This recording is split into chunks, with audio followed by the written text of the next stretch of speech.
Hey guys, John at Shed and Trailer Supply. I'm standing here with a recently installed building. This is a 48 wide by 31 foot deep step down barn in a cardinal red color.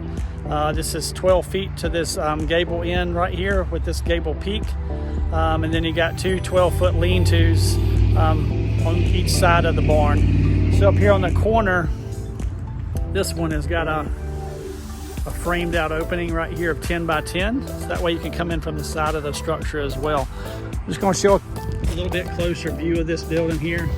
This one turned out really nicely. The customer decided to put it up on some blocks to keep it from touching the ground. If you were going to do this on concrete, it would just be direct base rail onto the ground.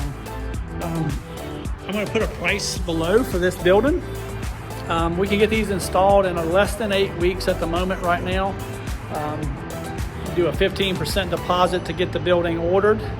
And then the balance would be to do an installation. We can finance the concrete and the building. So that's a really big benefit that a lot of other companies don't offer.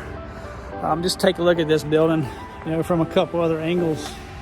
He's going to use this for straw, mulch, and he's got his stone and other products up here. This is up here in Tight Squeeze, Virginia on 29, just south of Chatham. Oh, look at that, is a beautiful building. Anyway, give me a call at Shed and Trailer Supply, 434-709-0944, and we'll work up a custom quote for you and have it in a couple minutes. Thanks.